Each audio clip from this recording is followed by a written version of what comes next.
भारतीय आम लोग वेदों की दृढ़ता के कारण वेदों के संग्रहित गूढ़ रहस्यों का अंश मात्र भी ग्रहण नहीं कर पाते, और यदि उन्हें स्कूल कॉलेजों से ही वैदिक संस्कृति का अनिवार्य रूप से उचित अध्ययन करवाया जाने लगे तो उनके चक्षु खुल जाएं और उनकी रुचि भारतीय संस्कृति के संवर्धन तथा अंगीकरण में संलग्न हो जाए। वेद ज्ञान की भंडार है। मनुष्य यदि उनमें प्रवेश करेगा तो कुछ बनकर ही निकलेगा और स्वयं का उद्धार तो करेगा ही, साथ ही अपना भी उद्धार करेगा। इस बात को ध्यान में रखते हुए मैंने सरल शब्दों में वेदों के ज्ञान को प्रस्तुत करने का प्रयास किया है। नमस्कार सभी को। चलते हैं ऋग्वेद के प्रथम मंडल के सूक्त 93 की ओर। और यदि आपने अभी तक इस चैनल को सब्सक्राइब नहीं किया है तो कृपया पारस बुद्धि चैनल को सब्सक्राइब भी कर लें, और लगता है कि ये वीडियो आपके लिए ज्ञानवर्धक है तो अपने वैल्यूएबल कमेंट्स भी अवश्य दें, साथ में बेल आइकन भी दबाएं ताकि रोज आने वाली वीडियो आपको जल्दी से जल्दी मिल जाए, क्योंकि मैं रोज ऋग्वेद का एक सूक्त डालती हूँ। चलते हैं सूक्त 93 की ओर। ऋषि हैं गौतम, देवता हैं अनुष्टुप और छंद है गायत्री। हे शक्तिवान अग्निदेव और सोमदेव, आप हमारे आह्वान को सुने और हमारे उत्तम वचनों से आप हर्षित हों। हम विद्याताओं के लिए सुखकारी हों। यहाँ पर अग्निदेव और सोमदेव की स्तुति की गई है और उन्हें कहा गया है कि आप हमारे आह्वान को सुने। हम आपको बुला रहे हैं और हम जो यज्ञ कर रहे हैं उसमें आपको आना है और आप हमारे वचनों से हर्षित हों।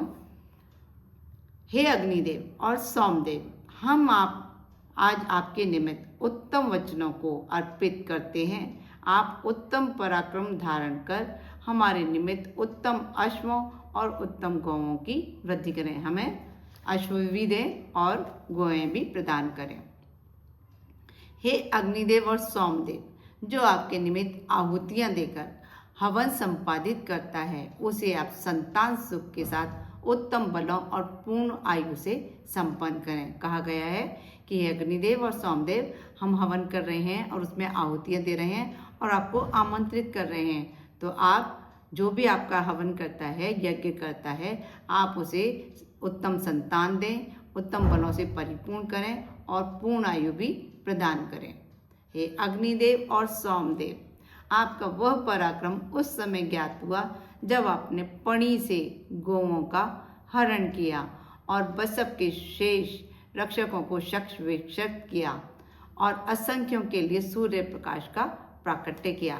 यहाँ पणी के लिए बताया गया है कि पणी शब्द ऋग्वेद में पाया जाता है, जहाँ पणी शब्द का उपयोग धनी लोगों, व्यापारियों या एक ऐसे समूह के लिए किया जाता है जो यज्ञ नहीं करते और पुरोहितों को दान भी नहीं देते हैं। पणी को पौराणिक दैत्यों के रूप में वर्णित किया गया है, यानी कि माना गया है कि ये दानव का रूप है जो गौओं और पानी को रोककर तंग करते हैं। देवों को पणियों के ऊपर आक्रमण करने के लिए कहा गया है। देवता पणियों पर आक्रमण कर उनसे गौओं और पानी को छुड़ाते हैं और लोगों की रक्षा करते हैं और उन्हें गौएं और पानी प्रदान करते हैं। पणी अंधकार का प्रतीक, असुर जो गौ अर्थात किरणों का हरण करता है।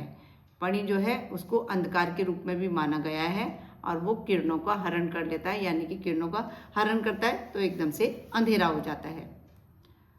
हे सोमदेव और अग्निदेव, आप दोनों समान कर्म करने वाले हैं।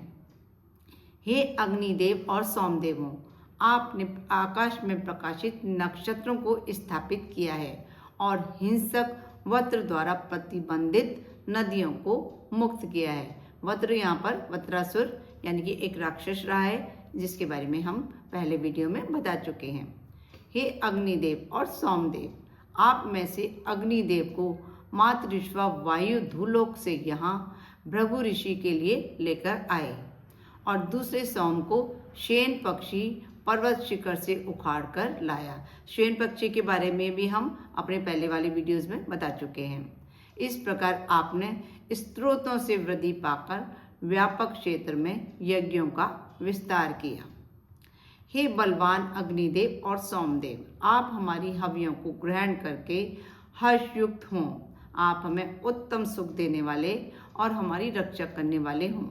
इस यजमान के कष्टों को दूर कर सुख प्रदान करें।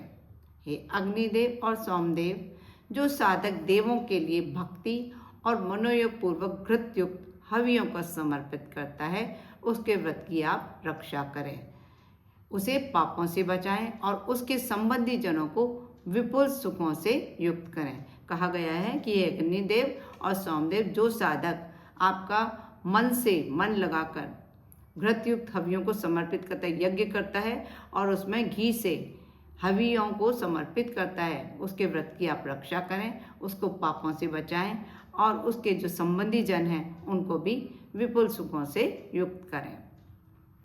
हे अग्निदेव, हे सोमदेव, आप दोनों ऐश्वर्य संपन्न हैं, यज्ञ स्थल पर संयुक्त रूप से बुलाए जाते हैं। आप दोनों देवत्व से युक्त हैं, हमारे द्वारा संयुक्त रूप से की गई स्थितियों को स्वीकार करें। हे देव, आप दोनों आए और हमारी स्तुतियों को स्वीकार करें, हमारे द्वारा जो प्रार्थना की जा रही है उस प्रार्थना को स्वीकार करें। हे अग्निदेव और सोमदेव, जो आपको घृतयुक्त हविष्यान देते हैं, उनके लिए आप भरपूर अन्न और ऐश्वर्य प्रदान करें। यानी कि यज्ञ में जो भी घृतयुक्त हविष्यान आपको देते हैं, आप उनकी अवश्य मदद करें, उनको अन्न दें और उनको ऐश्वर्य दें। हे अग्निदेव और सोमदेव, आप हमारी इन हवियों को स्वीकार करें, आप दोनों संयुक्त रूप से हमारे निकट आएं, आप दोनों को ही हमारे इस यज्ञ में पधारना है। हे अग्निदेव और सोमदेव, आप हमारे अश्वों को पुष्ट करें, दुग्ध घृत रूपी हवि देने वाली हमारी गौओं को पुष्ट करें। हे धनवान, आप हम याजकों को विविध बल धारण कराएं, हमारे यज्ञों के यश को विस्तृत करें। बताया गया है कि हमारी गौओं को पुष्ट करें, जो कि हमें दूध और घी देती हैं, वे बहुत अच्छी, हेल्दी और स्वस्थ होनी चाहिए। ये हुआ सूक्त 93। अब नेक्स्ट वीडियो में मिलते हैं हम सूक्त 94 के साथ। नमस्कार सभी को, खुश रहो, स्वस्थ रहो, मस्त रहो।